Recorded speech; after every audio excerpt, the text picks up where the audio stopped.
Commissioner Dera Ghazi Khan Tahir Farooq ने Ghazi university का दौरा किया। उन्होंने vice chancellor professor doctor Mohammad Tufail के हमरा यूनिवर्सिटी के मुख्तलिफ शोबों का मुआयना किया। यूनिवर्सिटी के मुख्तलिफ अमूर पर तबादला ख्याल किया गया। डिप्टी कमिश्नर ताहिर फारूक ने कहा कि गाजी यूनिवर्सिटी को खित्ता का बेहतरीन तलीमी इदारा बनाया जाएगा। Vice chancellor Ghazi university professor doctor Mohammad Tufail ने यूनिवर्सिटी में नए शोबों का अजरा और दीगर मामलात के बारे में आगाह किया। रजिस्ट्रार डॉक्टर अल्लाह बख्श गुलशन और दीगर हमरा थे।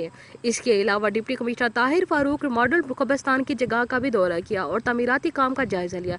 डिप्टी कमिश्नर ने कहा कि मनसूबे के मियार को बरकरार रखा जाएगा। शहर खामोशा मनसूबा की बर वक्त तकमील तरजीह होगी।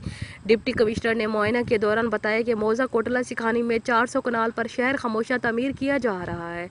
मनसूबे पर 19 करोड़ रुपए का तखमीना लगाया गया और मनसूबे के लिए इब्तदाई तौर पर 2 करोड़ 40 लाख रुपए मुख्तस कर दिए गए हैं। इस मौके पर एक्सियन बिल्डिंग्स, हुमायूं मसरूर और दीगर ने भी ब्रीफिंग दी।